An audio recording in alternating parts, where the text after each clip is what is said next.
नमस्कार, आप देख रहे हैं द फैक्ट इंडिया और मैं हूं आपके साथ पूजा जादौन। राजस्थान में लोकसभा चुनाव के चलते कई बड़े सियासी उठापटक हो रहे हैं। कांग्रेस के दिग्गज बीजेपी में और बीजेपी के दिग्गज कांग्रेस में आ रहे हैं। इधर एक बार फिर से बड़े सियासी हलचल की आहट होने लगी है। सियासी गलियारों में कांग्रेस के दिग्गज रह चुके परसराम मदेरणा की पोती दिव्या मदेरणा की पार्टी से बगावत करने की खबरें सामने आ रही हैं। कहा जा रहा है कि कांग्रेस की तेज तर्रार फायर ब्रांड नेता दिव्या मदेरणा भी पार्टी का साथ छोड़कर बीजेपी का दामन पकड़ सकती हैं। इसको लेकर दिव्या मदेरणा सोशल मीडिया पर काफी ट्रेंड भी कर रही हैं। यदि ऐसा हुआ तो ये बहुत बड़ा सियासी भूचाल होगा। दिव्या का बयान आप सुनिए, उसके बाद में आगे की चर्चा करेंगे। चाहे हृदय को ताप दो, चाहे मुझे अभिशाप दो, चाहे हृदय को ताप दो, चाहे मुझे अभिशाप दो, कुछ भी करो, कुछ भी करो कर्तव्य पथ से, किंतु भागूंगी नहीं, वरदान मांगूंगी नहीं। मैं इस कर्तव्य पथ से नहीं जाने वाली हूं।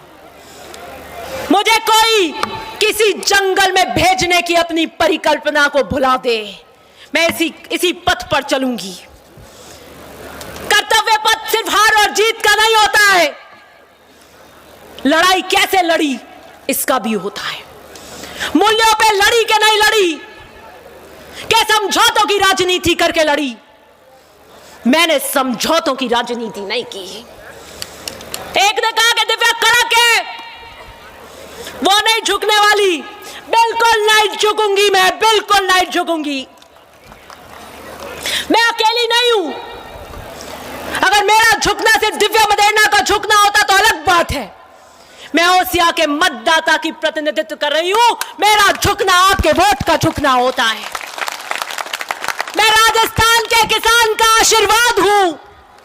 राजस्थान के किसान का आशीर्वाद मुझे झुकता हुआ नहीं देखना चाहता। ओसिया का मतदाता मुझे झुकता हुआ नहीं देखना चाहता।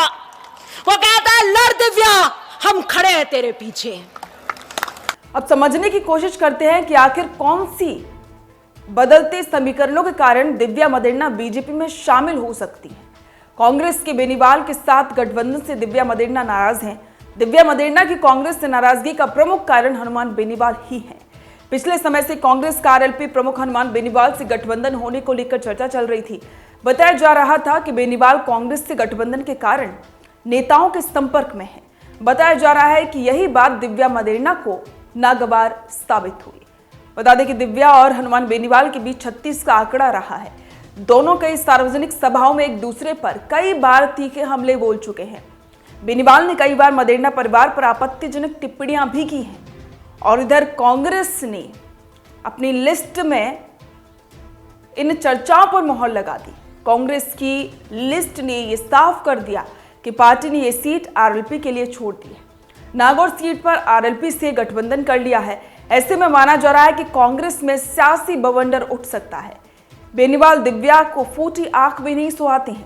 ऐसे में अब सियासत की नजरें दिव्या मदेरणा के अगले कदम पर हो गई। विधानसभा चुनाव हार के बाद दिव्या को लोकसभा चुनाव की आस थी। जोधपुर के ओसिया विधानसभा से विधायक रह चुकी लेडी फायर ब्रांड नेता दिव्या मदेरणा अपने तीखे तेवरों के कारण जानी जाती हैं और हाल ही में हुए विधानसभा चुनाव में उन्हें बीजेपी उम्मीदवार भैराराम से हार झेलनी पड़ी। इसके बाद दिव्या लोकसभा चुनाव में कांग्रेस से टिकट मांग रही थी। सियासी चर्चा है कि दिव्या जोधपुर लोकसभा से टिकट की मांग कर रही थी, लेकिन कांग्रेस ने जोधपुर से करण सिंह उचियाडा को उम्मीदवार बनाया। ऐसे में कहा जा रहा है कि इसको लेकर कहीं ना कहीं दिव्या के मन में नाराजगी घर कर गई है। अब कयास है कि दिव्या मदेरणा इस नाराजगी के चलते कांग्रेस छोड़ सकती हैं। सियासी गलियारों में यह भी चर्चा है कि दिव्या बीजेपी का दामन थाम सकती हैं। हालांकि ये चर्चा भी है कि दिव्या की नजर जोधपुर पर टिकट घोषित करने के बाद पाली लोकसभा सीट पर है। अब देखना यह होगा कि ये टिकट उन्हें कांग्रेस बीजेपी किस पार्टी से मिलती है या उन्हें खाली हाथ रहना पड़ सकता है। ऐसे में कयासों का बाजार गर्म है। चलिए आपको बता दें कि दिव्या मदेरणा की राजनीतिक प्रोफाइल क्या रही। इंग्लैंड से पढ़ाई करके वापस भारत लौटने के बाद दिव्या की राजनीतिक यात्रा साल 2010 से शुरू हुई। 2010 में उन्होंने जिला परिषद जोधपुर का चुनाव लड़ा और पहले ही चुनाव में जीत हासिल की।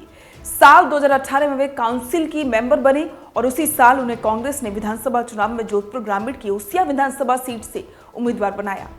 दिव्या के लिए ये चुनाव बड़ा ही महत्वपूर्ण था क्योंकि उनके पिता और दादा इस सीट से विधायक रह चुके हैं। भाजपा के भैराराम चौधरी को 27,000 वोटों से हराते हुए दिव्या पहली बार विधायक बनी। दिव्या को 83,629 वोट मिले थे, जबकि भैराराम को 56,029 वोट मिले थे। अब देखना होगा कि क्या दिव्या मदेरणा अपनी ये सियासी लड़ाई कांग्रेस के दम पर आगे बढ़ाती हैं या फिर बीजेपी के। आपको क्या लगता है? इस पर आपके विचार हमारे साथ साझा करें और बने रहें द फैक्ट इंडिया के साथ। ताज़ा खबरों के लिए विजिट करें द फैक्ट इंडिया की वेबसाइट और डाउनलोड करें द फैक्ट इंडिया ऐप।